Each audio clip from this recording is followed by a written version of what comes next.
Oh yes, so earlier today, Brendan let me know he unfortunately got pretty sick, so he's not going to be able to make it. So I'm going to have Oh, to that's over. yeah, thankfully I know his work fairly well, so I'll be able to speak to some of his new stuff as well. So Okay, all good, dude. I'm stoked that we're finally got this going. I think I looked at the emails we first started talking about this like back in October. So wild. thank you for sticking around and still being down for it. Yeah, absolutely. We got a lot going on. So excited to talk about some stuff, and long form stuff's cool because you could actually talk a little more about the music instead of just a few of the basic questions and that's it, Right, exactly. Okay. All right, so I'm gonna crack this beer, do a little intro, and then I'll bring you in. Let's do it. All right.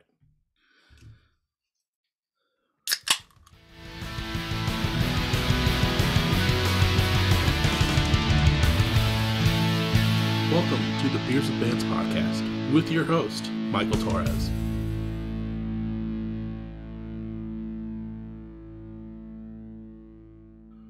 What is up, everyone? Welcome back to another episode of Beers with Bands. This week, I'm sitting down with one of the dudes from Modern Chemistry. How's it going? Hey, how we doing today? I'm doing great. It's Monday. I had the day off, so kind of did some chores around the house, and now I get to sit down, drink some beers, and talk with you. Incredible. Yeah, I got to spend the day here at our studio and hang out. Unfortunately, Brendan's not going to make it today, but I'm excited to be hanging out with you today for a little Well, bit. I'm stoked. Yeah, unfortunately, Brendan couldn't be here, but we'll have a few drinks in his honor, and we'll make sure that he gets credited for all his fun parts that he's doing. Uh, Absolutely. Before we get too far, can you say who you are and what you do in Modern Chemistry? Yeah, I'm Joe. I'm one half of Modern Chemistry. On stage, you'll see me singing, potentially playing guitar, potentially hitting a few buttons.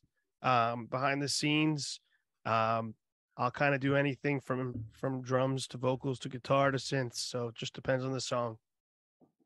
I do want to make that perfectly clear to everyone. Like, it is just a two piece with Modern Chemistry, and when you listen to it, there's so much that you guys have going on, and it's crazy that it's just the two of you. Um, because I mean, we have synths going on. There's all the guitar playing, the drumming, and we'll kind of get into more of that here in a little bit. But for people that aren't aware of Modern Chemistry, you guys are like a alt rock indie pop band from Jersey, and I mean, you put out last year in 2022. You put out an EP at the beginning of the year, uh, which has a nice long title. So I'm going to make sure I don't butcher that here. Called "Tomorrow We Wake Up from the Longest Collective Dream of Our Lives," and we're actually like, at the time of this recording, we're like 5 days away from the anniversary of that coming out. Oh, I didn't even realize that. You're right, though. That's very true. Yeah, we figured that uh, people had some time to read over the last couple of years, so we gave right. them a long title. And in September of 2022, you also released the full length called "My Battery Is Low and It's Getting Dark," which for people that haven't checked either one of those out, please go out and do that because they're just so jam packed with so much. I want like emotion and then just instrumentals on top of it. Like I kind of want to start with obviously the EP because I kind of went back listened to that and the full length to kind of get ready for this and you know for being I think what 5 or 6 songs. Six It's songs. just Sorry about that. Yeah, about no, you're six good. songs. It's just it's such a great collective of songs and then it really just has like this nostalgic kick where I felt like half those songs could have been like super I'm trying to think of like the right word but um like the prime moments in like an 80s movie basically like just like if someone's running through a background or something like that's the one of those songs has to be in that. Sorry, I just had to change my mic because I just had some issues. Okay. Can you still hear me? Yeah. Um, Sorry about that. I will say that is an awesome thing to hear. Whenever someone kind of mentions the idea of a movie or anything cinematic, that's kind of like means that I know that we're putting out there what we want people to hear. I always love to look at music as more than just, I mean, it's audio, but as maybe corny or for silly as it sounds, like, it can be a soundtrack to your life, and could be, um, it could be what's there to comfort you in bad times, or it could be like what you used to celebrate, or there's so many awesome moments for music. And it's just really cool to hear you say that, because as we're crafting, it's not as important. The most important thing is that that feeling gets out there. We want to make sure that that feeling is number one, and that we're making the listener um, kind of join the world of the music there. So Yeah, I mean, going back like to what you're saying about like feeling like a soundtrack, that everyone's had a moment where they're listening to either like a specific song or like an album, and they're just kind of driving around and like kind of daydreaming along with that album, and you're just like, oh, this is yeah, where it would fit in perfectly in my life, or like on this long drive, like this is what it would pan out to be like. If you think about your daydreams as like a movie style, like, oh, the camera pans out and it's just like this long drive scene, it's just like a ballad going on. um absolutely. but yeah, a lot of those songs were just hitting, especially like I jotted down all the things I do to get to you. Like I felt like that one for sure would have been like, I don't know if for sure like a John Hughes movie, but for sure something big in like the 80s. I definitely feel the same way about it, so I'm glad you do. Yeah, that was a song where Brendan kind of started with the concept, and as he was explaining it to me, he kind of had the idea in his head, like for lyrically what it was going to be, like conceptually, he had the idea, and he had an idea kind of um, for the music. And we work very differently. I like kind of am like, if I have an idea, I need to kind of get it down all at once, and he kind of can keep that in his head and know that what it's supposed to sound like. And as he was showing me, it was very exciting, because um, I think I felt that, John Hughes movie, the what's the end of Breakfast Club when Oh he's on yeah, we the just were. football field. Yeah. Yeah, like I kind of felt that energy from where he was talking to me about. And once we started putting it down and like tracking guitars and everything like that, like, I made sure those drums really felt like that 80s feeling is really important to us. So um yeah, I would say that one's probably the most in that ballpark. But yeah, it was cool. Brendan did start it out with that initial like chorus idea, and then the concept for it, which I kind of like, and I'd like to share, is kind of that first verse. The idea is more about when you really like somebody and you kind of are doing anything to get them to notice you, like, and it's all about, all the things you do to get to someone. And that second verse is a little bit more of like the idea of, okay, maybe you did get to that person, and now you're kind of trying to poke at them and kind of get at them, and those little parts of the relationship as well. And he told me that like concept, and I really got excited by it. So I just ran with that, and that was a true example of like us really coming together, and like that was a true Brendan and Joe song together. Sometimes it's more Brendan, sometimes it's more me. That one really felt exciting. It all kind of just made sense as we kept going. Dude, hell yeah. Now, like I kind of mentioned, later in 2022 in September, one of the reasons I did hit you guys up to be on the podcast, which we were kind of talking about earlier, where this episode's kind of a long time in the making. So thank you for sticking through for that. But you released your most recent full length, called "My Battery's Low and It's Getting Dark," because I think I found my battery is getting low on like a playlist of like new music that was coming out at the time, and it kind of got me like hooked. And I was like, okay, I need to hit these guys up, which So cool. I love that. I mean, yeah, that's right. that's the best thing I could hear, right? You heard us on a random playlist and hit us up to be on your show. So that means something worked somewhere. I love that. It means the algorithm's working how it should be, right? Yeah, yeah. Thank you to the simulation. I appreciate it. um, but like that this full length, like I think I listened to it a couple times through today, and it's such a ride to go through. I mean, it's kind of hard to put into words just because there's so much that I'm getting from it.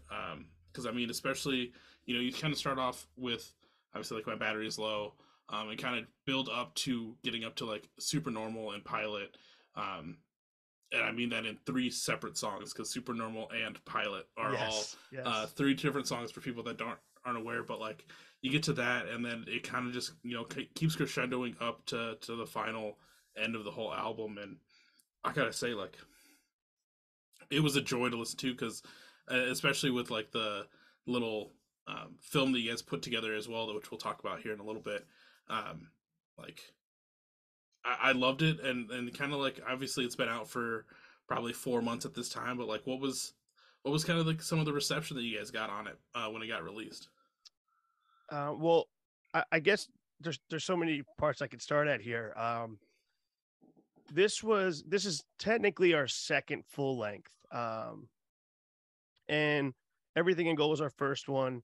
That came out in 2017. We put out some songs in like 2018, I think 2019, maybe 2020. I don't remember exactly, but um, I guess what I'm trying to say is we had a lot of growth happened. Like we put out Everything in Gold. We put that out a year after we recorded it. And we were at a point where we were like, hey, like we are getting some really cool opportunities to get on the road and to do this. And you kind of go from a point where when you first start, you're like, I hope people just like, well, let's just try to be a band and like hope people like what we do. And then all of a sudden you're getting on the road and you're like, wow, I think I have an opportunity to really put myself out there, and we have an opportunity to make something that means a lot to us and something that we really like. And I don't mean that in any way that we don't like Everything in Gold. I love that record. But I think we really were finding our style and finding our sound. And at this point, when we started recording that album, it was just me and Brendan. Um, and so it almost felt in a way like the fact that it's two of us. I know earlier you mentioned how that makes it kind of almost more interesting that there's so many sounds and everything, but it almost made us feel free because we got rid of that classic band dynamic of, oh, there are four guys, so it has to sound like a guitar, a bass, a drum, a vocal, maybe another guitar. And we kind of were like, well, we don't have to sound like anything. We're two people, and when we play live, we'll figure out how many people have to be there. And we pretty much just said, as long as we get the best song possible and it sounds the way we want it to, that's all that matters. Um, so we really wanted people to see our growth there. The way that it kind of happened was we actually finished it right before the pandemic started. And as you probably remember, in the very beginning, it was kind of like, oh, this seems bad. Maybe it'll be a couple of weeks, or maybe it'll be a couple of months. Let's hold off right now, just because we don't know if we'll be able to like play shows around it or present it. And obviously that ended up lasting a lot longer. So it really felt like this. Back to your, I guess, initial question of how was the reception? Like, what did it feel like? I mean, it meant a lot to us that people saw that we grew, and it really felt like people did. And a lot of the reception seemed, it's emotional album. That tends to be something we do quite often, is get a little bit emotional, and it's an emotional album. Like there, I'm sorry, I'm assuming you're hearing that crackling I a heard it little just bit. a little bit. You're good all the other times though. All right, cool. Well, um, the album is really a journey. It's really supposed to kind of take you through like the lowest of low points. I mean, some of those lyrics are about some of the hardest times of my life, and we really wanted to end it on a little bit of a more hopeful, higher note towards the end. And I could tell that it resonated with the people that reached out about it. It felt, and that's always like that's an emotional feeling as well. Like it's a positive emotional feeling, where someone can connect to your music. So we couldn't ask for anything better. I mean, sure, we could ask for uh Spotify to put it on an editorial playlist. Of course we could ask for that, but in terms of reception from human beings, it's really been wonderful. People seem to really be receptive. No one's really been mean or anything about it, so that's also a plus. But yeah, it does mean a lot to us, and we really spent years on a lot of those songs, like getting them to where we wanted them to. So it's cool that everyone finally got to hear it this year. Yeah, I felt like the entire collection was just perfect, one right after another. Like the sequencing of it and everything, really held up well. And like I said, like it's, and you're saying it too. It's like very emotional, and it's just so, it can be heavy when you sit back and like fully like soak it in. Obviously, it takes a few listens to get there, as it does for like any album that kind of comes out. You know, the instrumentals will hook you in and bring you in, and you guys do very well at doing that as well.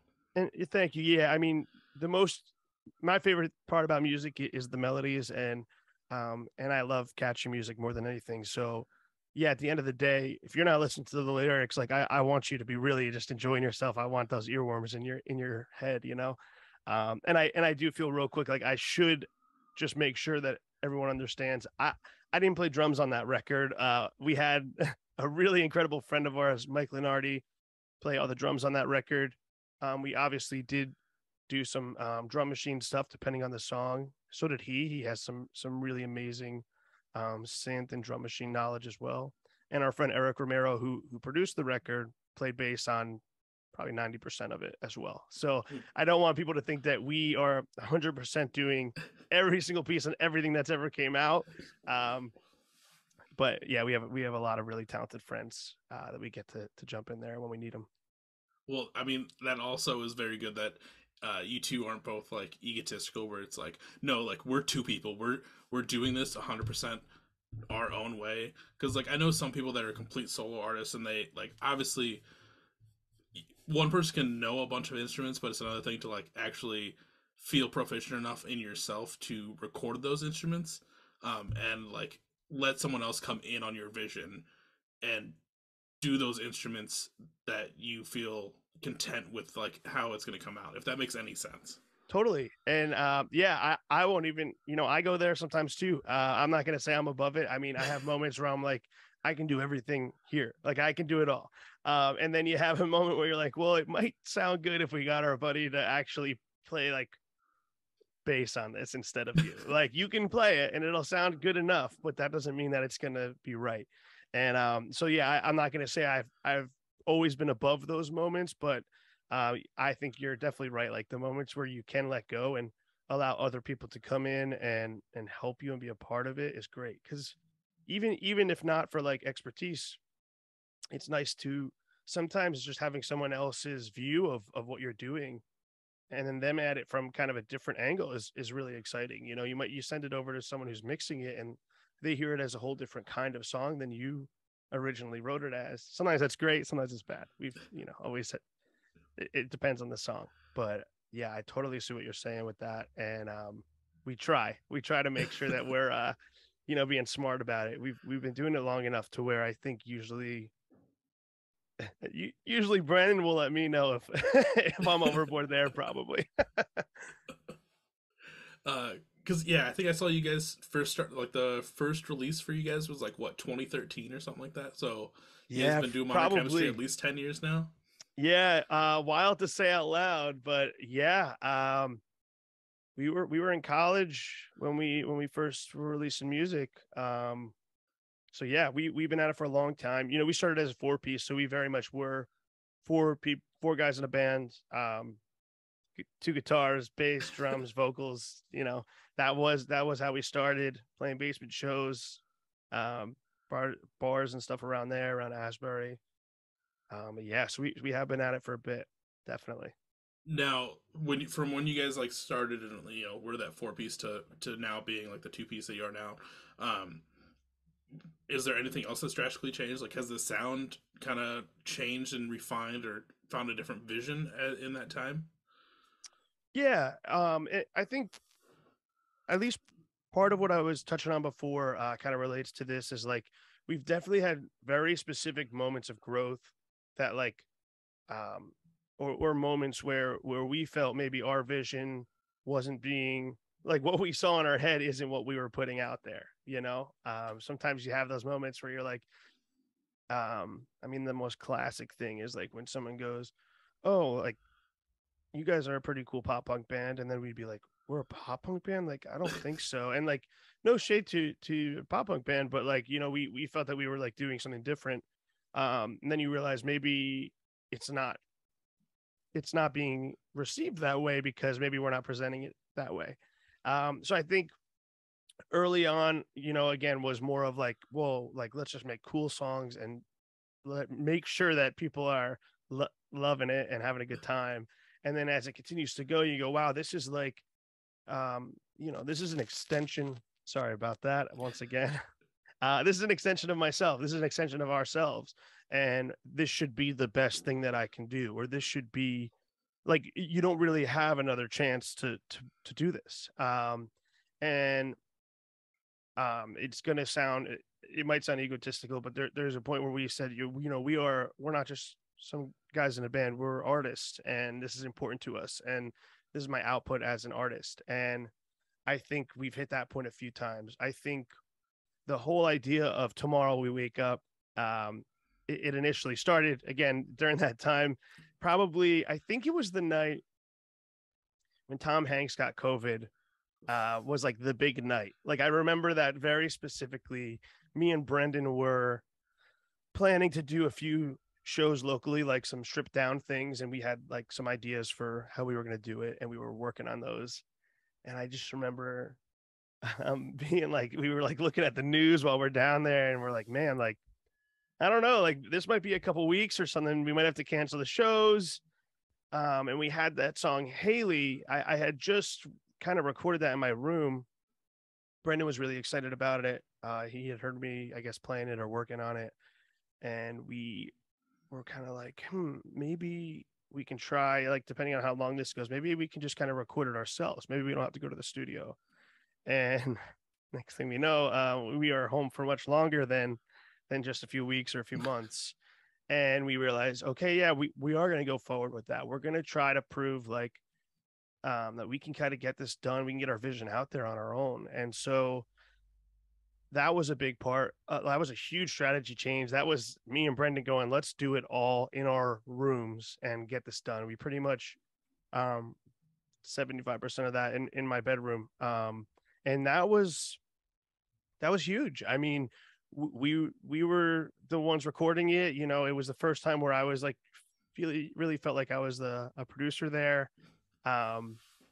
And I always wanted to do that. And I think we always wanted to try to do stuff like that, or at least like, it's exciting. It opens up this idea of, oh, I can do whatever I want now, I guess.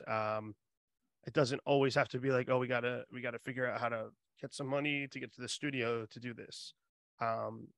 So I think that was really important. And we also wanted to kind of show people with that, we're not afraid to kind of tackle any genre, or whatever we're feeling is what we're going to put out there.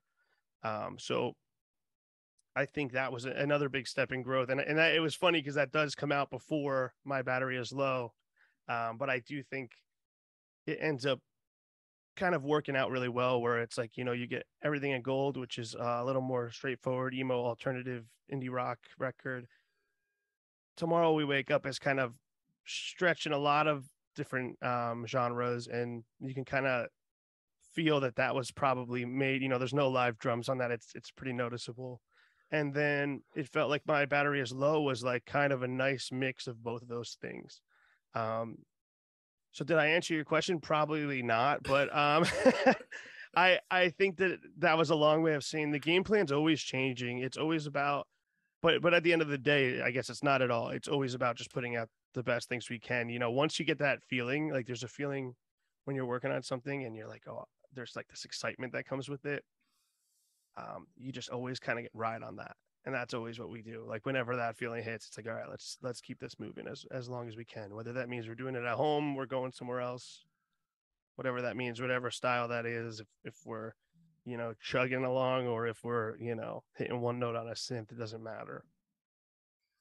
Well, I gotta say, I know it's been a while since I've mentioned this, mainly because we are, now in 2023, we are a little bit further away from 2020 and that terrible year. But props to you and Brendan for taking that initiative and being like, no, we can do this all and do it on our own, and then, making it through that. Because a lot of bands, they were like, okay, yeah, this will just be a couple weeks, and then, a couple weeks turn into a month, and then a few months, and then some people, it's been, there's a handful of bands that I still have not seen come back from that, just because they kind of put it off and waited a little bit too long. I feel like to the point where there was no return. Where as you guys at least took that initiative and were like, well, let's at least try this and see if it can work, and then kind of go from there. So props to that. Well, thank you. Yeah, I mean, it was a hard time, and it still is. Depending on what angle you're looking at it from. Yeah, it's like, okay, like for a lot of us, you can't tour, so that takes away literally 50% of what being a band is. And I always love the studio process. So we just and Brennan loves it as well, and he's so good at he's great at sound design. You give him a guitar, a synthesizer, and he can go away for a while and come back with something amazing. And so we've always had it in us, but we kind of just rode on that. Because we just had no idea when you can play a show again.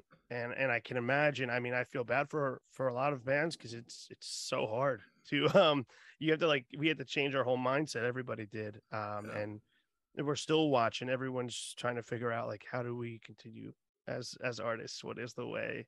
What is the next step? Right. There's no traditional well, now you got to go tour and then do this. It's like, I mean, I'm seeing friends blow up on TikTok after one video, and it's like, that's incredible. Yeah, definitely. Everything's different. I don't know if it's the algorithm or what we want to call it, but the guidebook that was there for musicians on how to kind of get successful and get to those bigger tours has definitely changed. And I mean, obviously 2020 had a lot to do with it because everyone's on TikTok doing social media things, and then like you're saying, people are blowing up off of just one bit or one song or one part of a song, and then okay, now we're doing these full US tours, where some bands are still trying to go by the old model of no, I put out singles every so often, I do this, and it's so hard if you don't know either strategy, because I watched a few different people, one tries to pull off one tries to pull off the other, and it can be hit or miss either route. Yeah, it's so hard. It's almost like you just kind of got to take a big swing and hope it works out.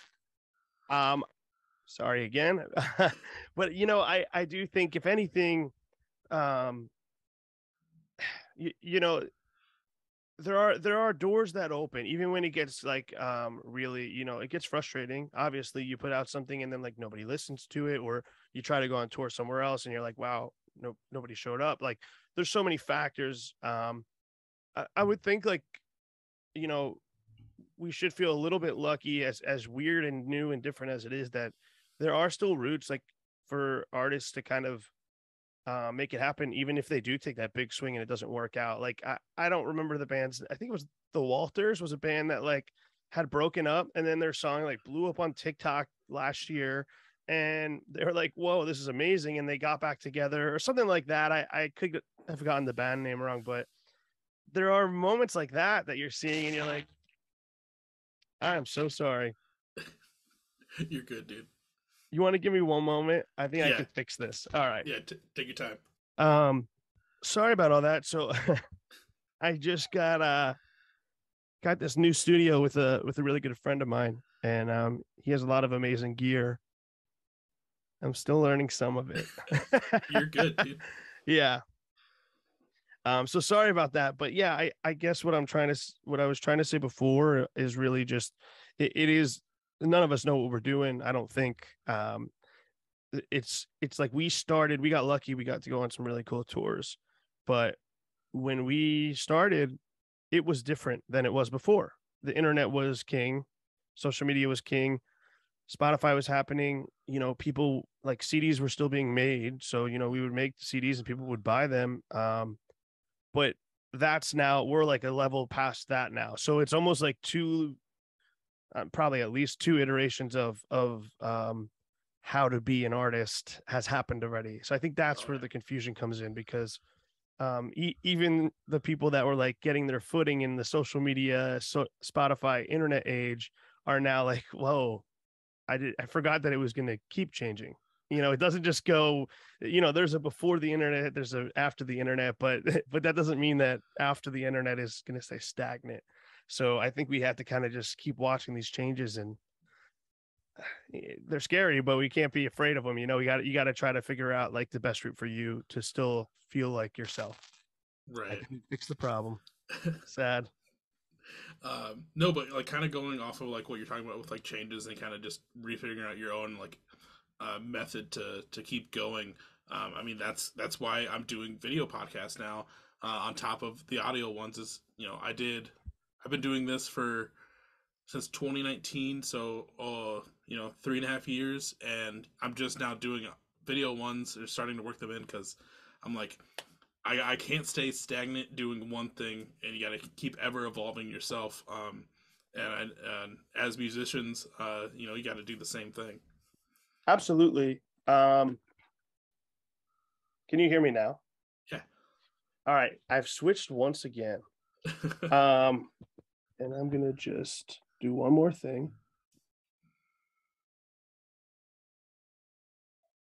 Okay. I did the logical thing that I should have done a long time ago, which is I just unplug all the mics and I'm going from the computer itself. Right. I don't think we should have any more problems. So sorry about that, but No, you're good, dude. And I apologize. I did forget the last question you asked. Oh, I was just kind of comparing me switching to the video versions. Oh yeah, to how, yeah.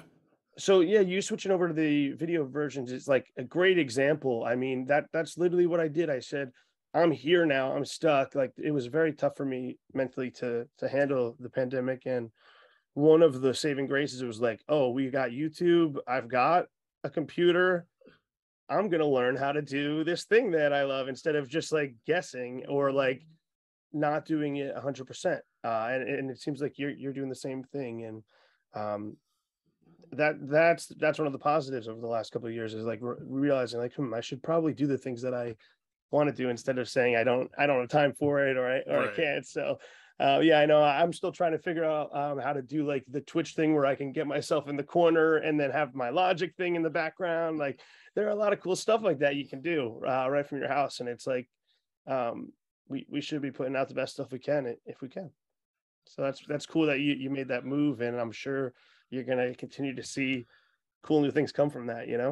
Yeah, I mean, here's hoping. One other cool thing. Speaking of cool things, that you guys put out along with this record is you guys kind of did like this kind of longer music video. You guys called it a film for 3 of your songs, and I want to preface it's 3 songs as I say these titles, and I want to make sure I don't butcher it.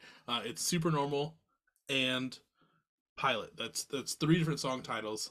Yes. They just happen to be perfectly one right after the other. But I Funny really how that loved, works out.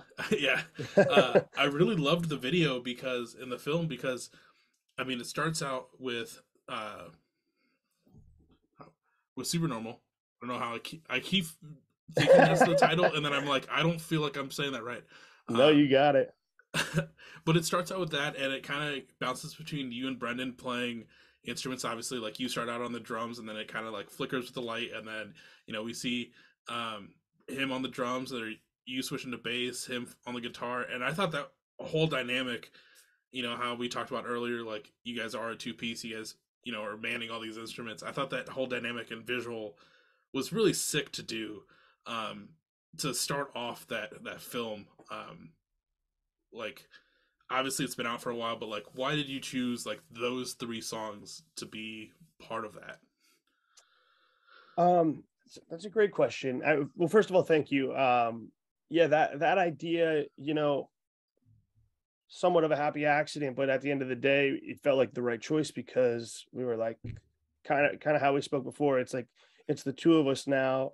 This is a full album that we're putting out as a 2-piece. Like let's not be afraid to just like really push it home that we're gonna do everything we want. So I mean that was kind of like the reason why we picked those songs. So to be honest, those songs Brendan had it's kind of cool how it worked out too. I think it really still continues to make so much sense with the 2 of us because Super Normal was something that I had been working on, and Pilot, which fun fact used to be called Ball Gown, was something that Brendan was working on. He had like yeah, we both had like a nice, probably half a chunk of these songs. And I don't remember exactly what moment it happened at, but there was a moment where we decided, wait a sec, like we can kind of link these.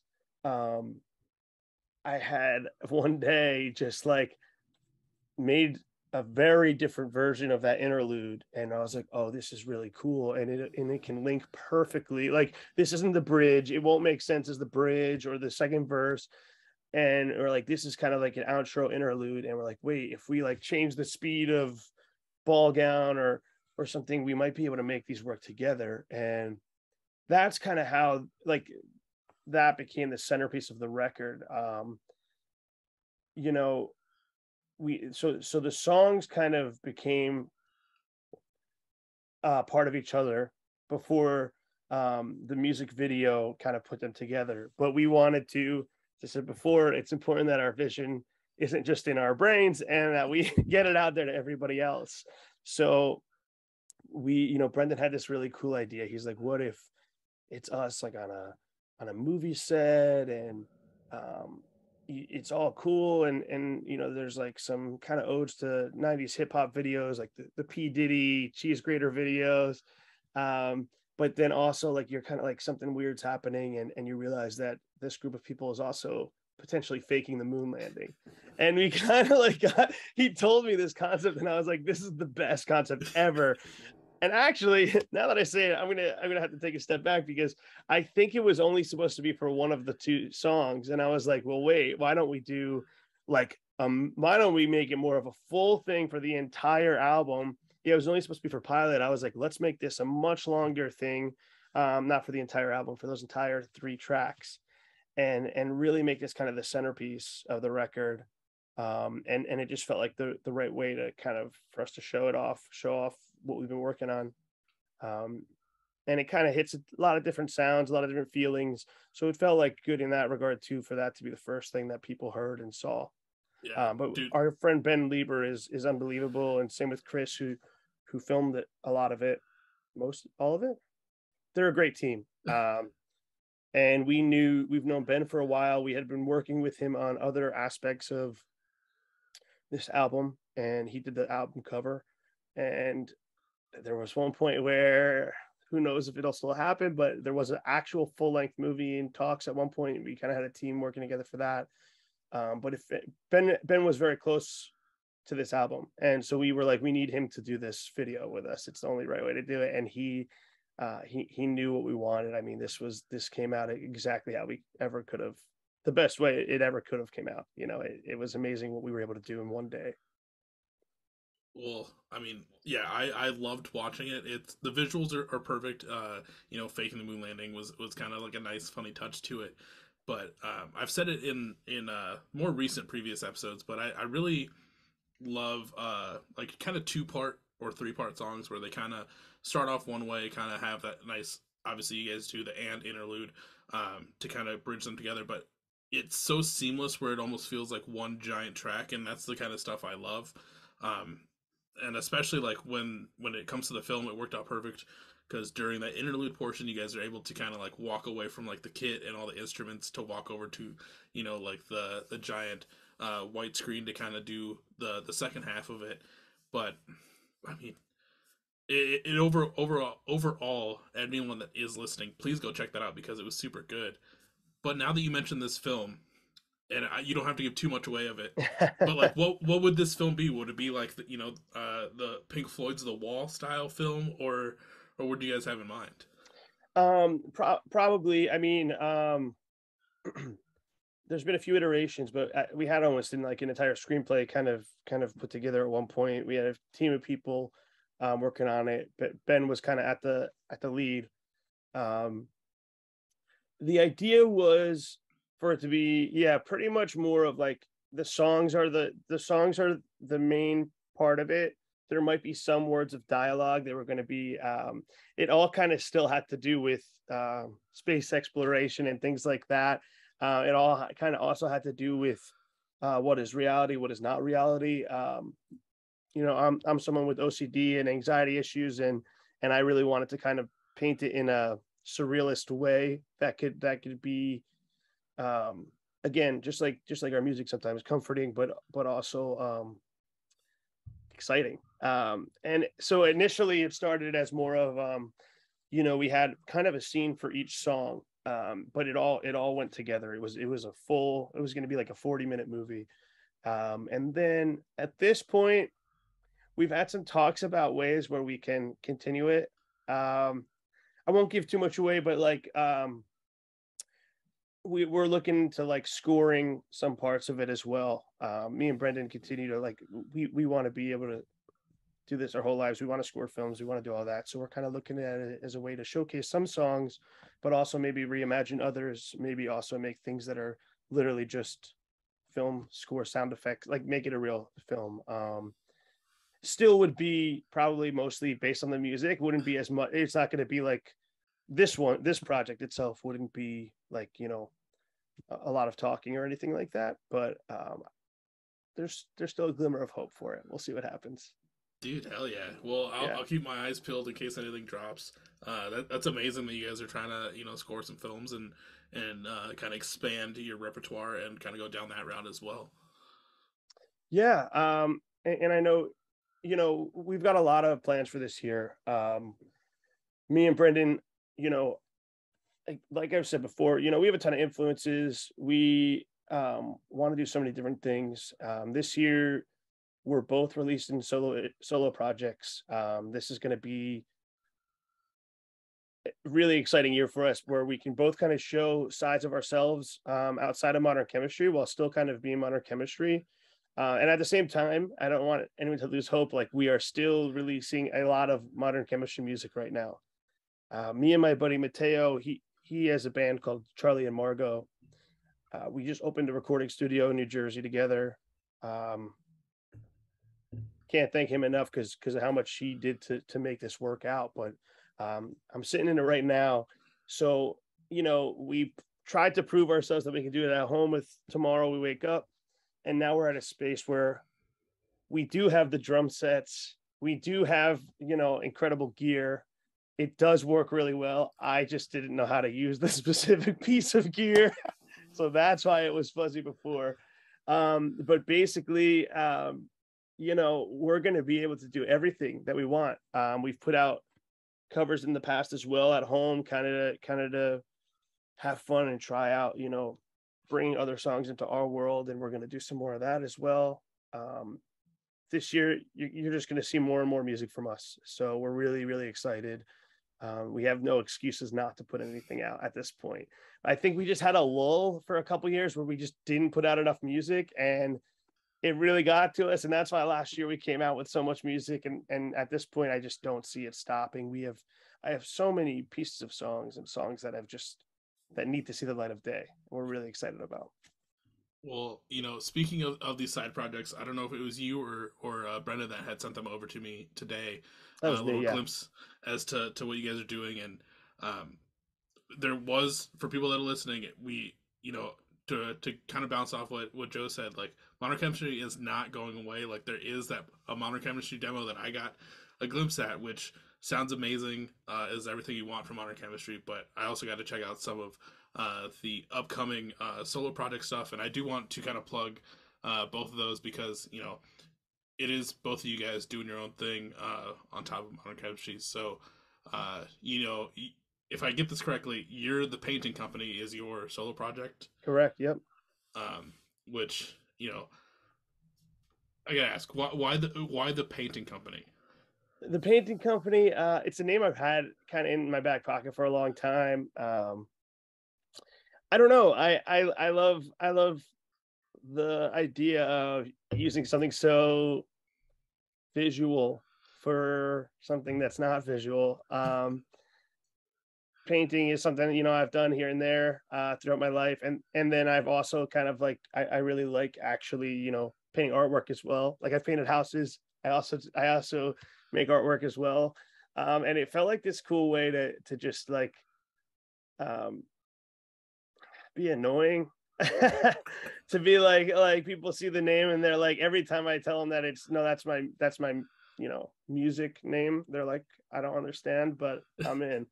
And yeah, that So that's where it came from. It will be more than just music. It will be, I will be kind of releasing my artwork out there as well. Oh, nice. Yeah, currently doing mostly acrylic painting, but we'll see. I um I have a lot of plans in my head. I have some clothing that I've been wanting to get made for a long time. Have to learn how to do that. There's a lot of different parts to the painting company. It's going to be more than just music for me, but 2023, we're going to see some music happen there. Dude, hell yeah. That's awesome that it's not just like you're not just confining it just to being like, oh no, this is just my side project name. This is like your side everything. Like this Right. is your entity and everything like that. So that's fucking dope. Thank you. Thank you so much. Yeah. When I'm producing people, it's all going to be under the same umbrella. And both of these projects. So that's me. And at the time this is coming out, people should know both names already, but that's me. And then we have Brendan the Navigator. That's going to be Brendan's project, and I'm really excited on what he's been working on. It's cool because this is kind of just expanding the umbrella of modern chemistry. Um, we're not, like I said, and like you just confirmed, like we do have modern chemistry music still coming out all year. There are just some songs where it made more sense that they weren't modern chemistry songs. I think there's a song called "I Don't Mind" on "Tomorrow We Wake Up," where that's Brendan singing lead vocals, and it's an amazing song. I mean, he had probably 80-90% of that done by the time I got it, and basically but I kind of played more of a producer role on that song. He had all the pieces, and I was kind of there to go, okay, this feels like it should be the outro. This feels like this would make more sense as the bridge, and I kind of just helped structure it a bit for him, and um, just made a few choices with him on, like, the outro on that song kind of shifts from his voice to my voice, and then by the end it's just me. We thought it would be a cool way to kind of play between the two of us, and he's an incredible songwriter and incredible singer, and I think that song really shows it. And he started at this point, we had been doing so much. Our demos were not just these like voice memo demos anymore, and he would send me some songs, and I'm like, oh, he sang this fully already, and I'm not gonna like re-sing it. Like Right. I'm not taking this from him and re-sing it. Like, he sounds amazing singing it.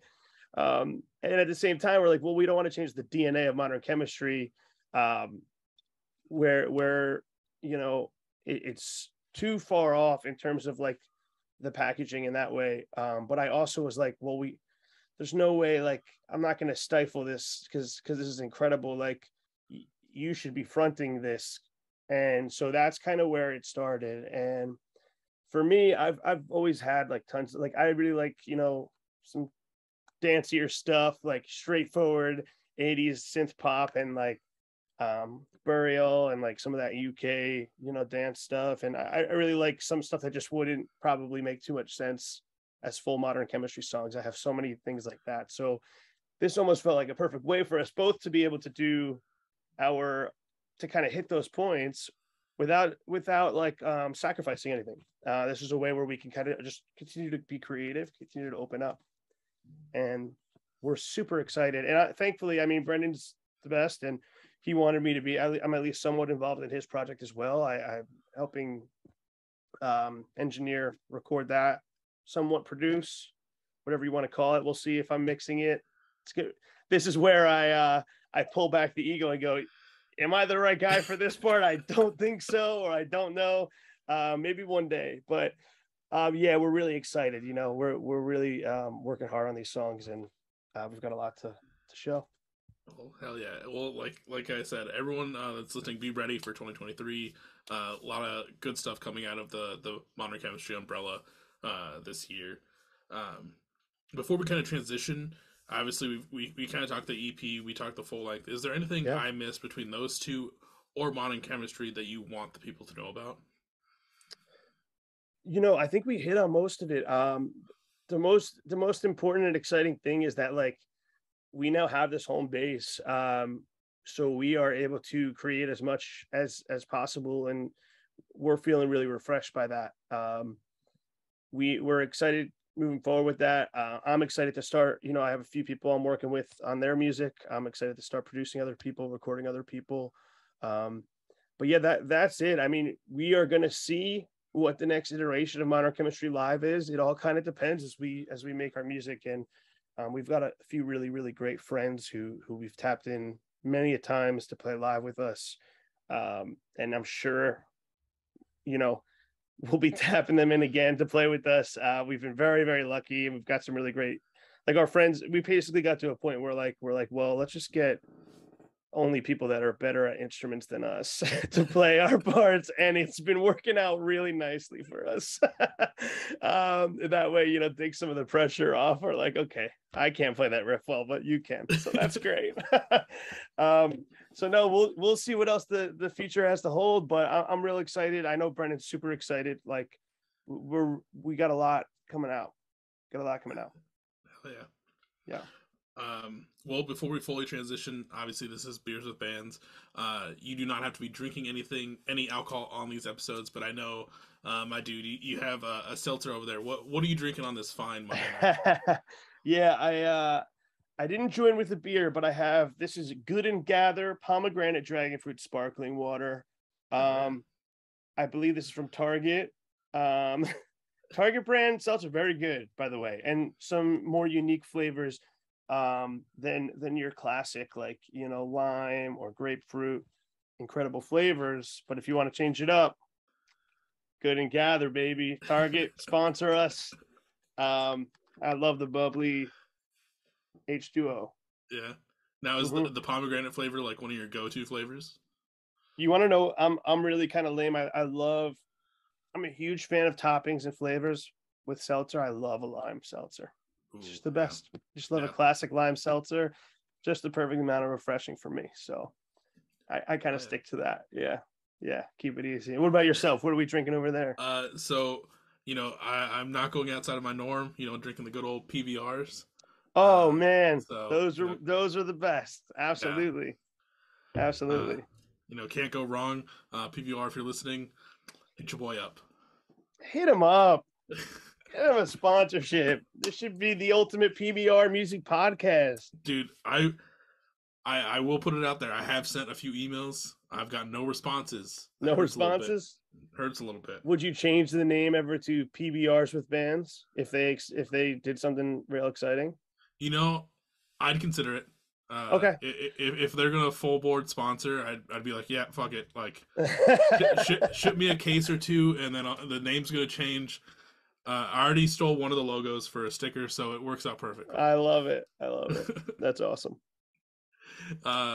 Well, there's a little drink segment, but now it's to my favorite part of the episodes and the reason that these episodes even exist. This is the storytelling episode.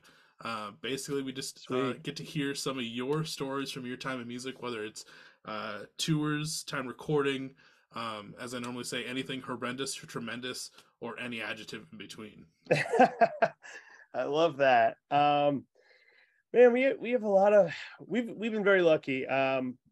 We have, I mean, this is not the right next sentence to say after we've been very lucky, but we haven't been on the road since 2019. But from our beginning to 2019, I mean, we have had so many great experiences. We first went out with Frankie Arrows.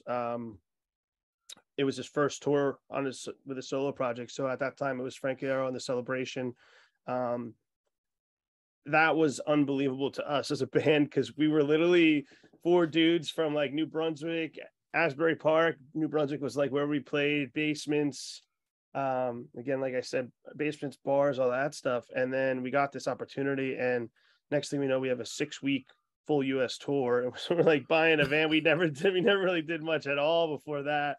And his fans were, some of the most amazingly generous and what's the good word for it? I mean, all I can say is that we literally still have some of our biggest fans are fans that met us in 2015 on that tour. And they've all been so nice and repped us so hard, no matter what style of music we're putting out, what it's happening. We had such a good time on that tour. I do know there was a point on the West Coast, I think we were in Seattle, and I'm driving the van And at the time, we didn't have a trailer. It was just a van. All our gear and merch was in the van with the four of us. And we're on the highway, and I just hear, and I was like, okay, like, are the boys like playing a prank? Because it's not funny, because it was so loud. It honestly sounded like a gunshot. And I turn around, and everyone was like, yo, yo, yo. And they're like, pull over. And I was like, oh my God. The back side window, which is about the size of probably 3 or 4 regular windows, completely shattered. And we pulled over to the side, and we saw like a rock flew up and shattered it. And we had to, like, on the side of the highway, somehow, like, we had to break the entire thing of glass off the window. And we had to go, I think, to San Francisco. Like, we were on a tight schedule, and we had like 300 miles to go. And we were like, oh no, what do we do? I think we all like called their parents. We're like, any recommendation? Like, what do you do when this happens? And the best we could do was in San Francisco. The next day, they were going to have they were going to get it fixed for us. San Francisco, I forgot what company it was, but that company was like, we could get it. It was probably Safe Glass. I don't remember the name. Yeah. They're like, we can fix your window tomorrow. And we couldn't get it done the same day. So we're like, okay, I guess we're going to take a bunch of black garbage bags and tape it as good as we can over this entire window. And it was raining like 75% of the trip. And it was the loudest. I mean, we had to go so slow. It was the worst experience ever. They killed it in San Fran, got it done for us early in the morning. We were back on the road, but it was 300 miles with no back window. And that was kind of terrifying. And it was like, if we stop, we're not going to play the next show. So that's not worth it. So we had to get it done. That was a rough one. Yeah, dude. Oh my God. I can't imagine, like, cause it's just 300 miles of that thing just probably just whipping itself the entire time. Oh my God, dude. I think if it wasn't raining, it would have been a little better, but like the rain, it's so loud on a black garbage bag. It's like the loudest noise ever. Right. And the wind is whipping. Yeah, it was horrible. But that was one of the worst one. I mean, that tour though overall was just full of so many good memories. Let me try to think of some. Like I said, we've been lucky enough to play on a bunch of different things. We did, I don't remember what year it was, but we did Riot Fest, which was a lot of fun. And on our way up to there, we actually played a bunch of shows with this band called Northern Faces. I think they are just getting back together. Really cool guys. We ended up becoming really good friends with those guys.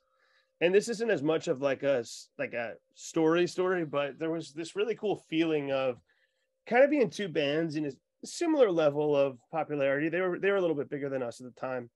But we're playing these small shows leading up to Riot Fest, and we get there and we're backstage now with like for the whole weekend with like the biggest artists, you know. It's like a festival with like, I think that year who played was like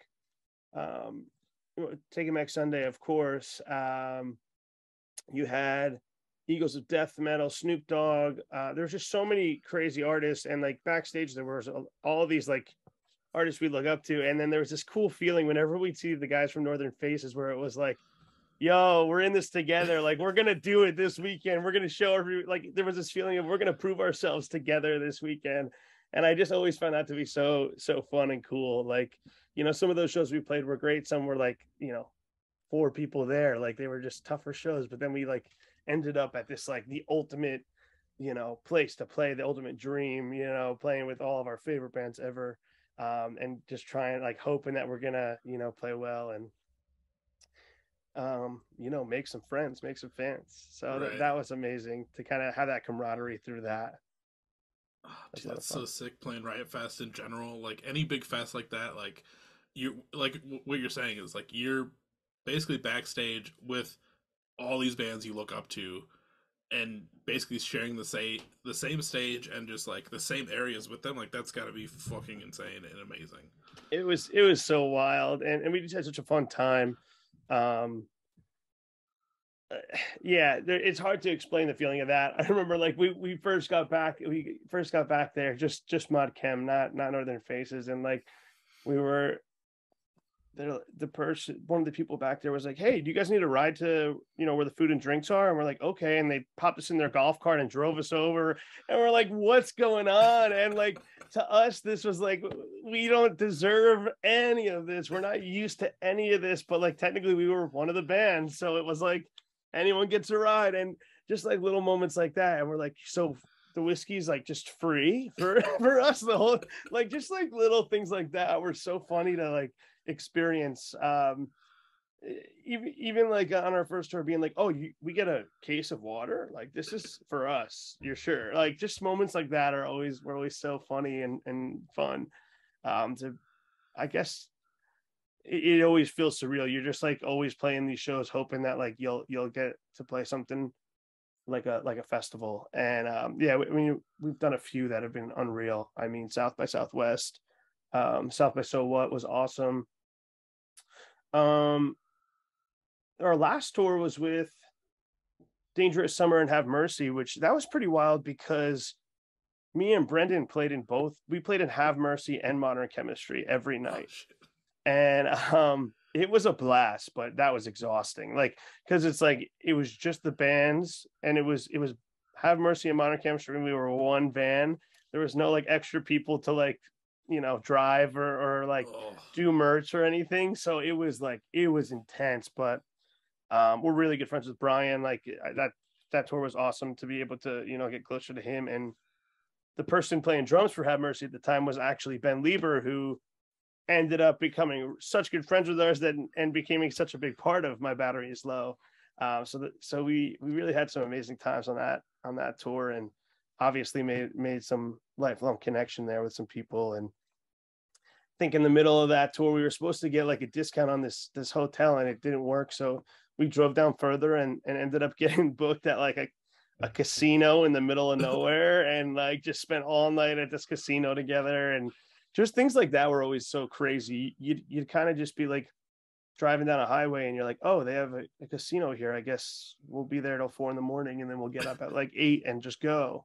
Um, or even, I mean, I love seeing like the small towns and like rural South and stuff. Like, just, I'm a Jersey boy. I've been around a lot, but there's some places you see and you're like, wow, I forgot that life could be so different, not even that far away from where I right. lived. And it's always exciting. It's always like, I wouldn't say it's shock, but it's always it's just intriguing to be like, wow, like I wonder what it is like to live here, as opposed to so close to New York and Philly and having a bunch of little beach towns by me. Like, we're lucky where we're from. um I don't have anything that would be too crazy though to share, unfortunately. That's okay. Oh, one time we were on tour with Taking Back Sunday, and Every Time I Die. Taking Back Sunday, Every Time I Die, and we played the pool in Las Vegas at the Hard Rock, which was insane. Like, we're playing at a pool in Las Vegas. Um, it was so cool. And after the show, we went into the Hard Rock, and we were like, "Fuck it, man. Let's take all our money." We took our guarantee and we went on the roulette table, and we're like, all on black. And we won, and we doubled our money, and it was like the most exciting moment. The whole place, I feel like, was cheering for it. That's what I remember it as. Like, all the bands were there, everyone's cheering around us. It was like the best experience ever, and we'll always remember that as like, man, that was a stupid thing to do, but but we did it, and we got through it, and we made it happen. Oh my god, that's amazing that it worked out. I know. So last July, for Buddy's bachelor party, we did some bar hopping, and then we ended at the casino. And basically, all the groomsmen that were there, we all chipped in like $20 or however much, to basically give the groom like, here's $200, spend it however you want at the casino. And That's awesome. he was like, should I should put it all on like black? And we're like, I mean, that's a bold move, but it's we gave you that, like, you're good to do what you want to do. So we all basically follow him to the roulette table.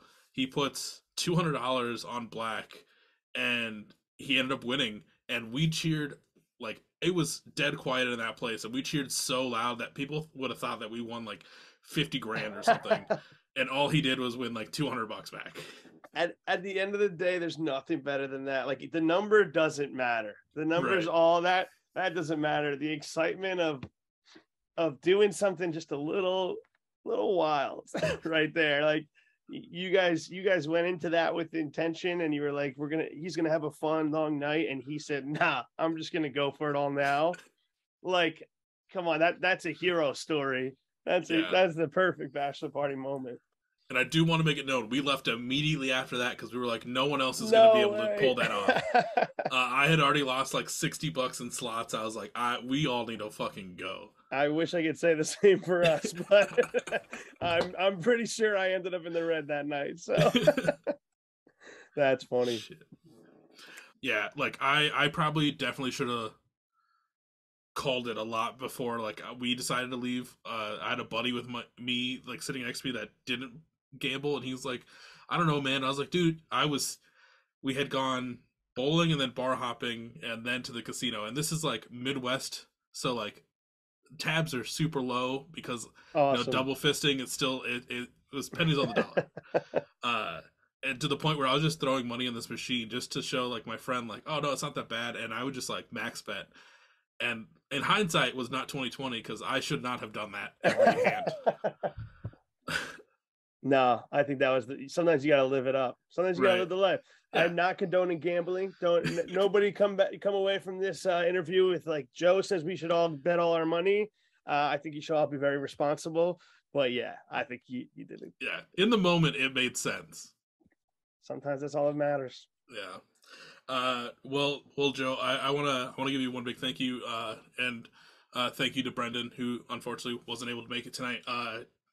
For one, sticking around since October and still being down to do an episode. Absolutely. And then finally making it happen with our schedules and to do this. And my battery low and the EP are both super great, and I'm stoked for what you guys have coming up. Like, everything sounds great, and I know you guys are going to kill 2023. Thank you so much. Thanks for having me. And like, yeah, you're saying thank you to me for sticking on since October, but I feel the same to you. I mean, anytime someone's willing to actually take some time to talk to us about something we're so passionate about, like, means a lot. And so we thank you for doing this. This is an awesome platform for artists to be able to have. And so thank you for being someone who's doing that for artists. That's cool. That's really exciting. Thank you. If anyone's looking for merch, music, or just Modern Chemistry in general, where can they find it? So I'm pretty sure our link, it's Linktree, whatever the Linktree thing is, Linktree/Modern Chemistry. We keep it pretty easy. Instagram is @Modern Chemistry. Facebook is @Modern Chemistry. Twitter's @Modern Chemistry. We keep it all pretty simple. You can find us on all the streaming platforms. We also have modernchemistry.club. It's currently, you know what? I'm going to say it's currently updated. By the time you're hearing this, it is updated. So modernchemistry.club. Join it. Okay. Well, and for everyone listening or viewing, as we have the YouTubes now. I'm all fancy. But make sure you check the descriptions and hit those hyperlinks. Go follow them on all the social media platforms, and stay up to date with everything else that Modern Chemistry has coming out in the future. Obviously, you'll see the side projects and the new music for 2023. But, I mean, one last big thank you to Joe and Modern Chemistry. Thank you again. Y'all are killing it, and I appreciate y'all taking the time out of your Monday to sit down with me. I will always take time out of my Monday to sit down with you. You just let me know. All right. But be careful. I might have to hold you. Yeah, it might be an every Monday thing. We'll see. All right, man. Thank you so much. Yeah, and have a good one.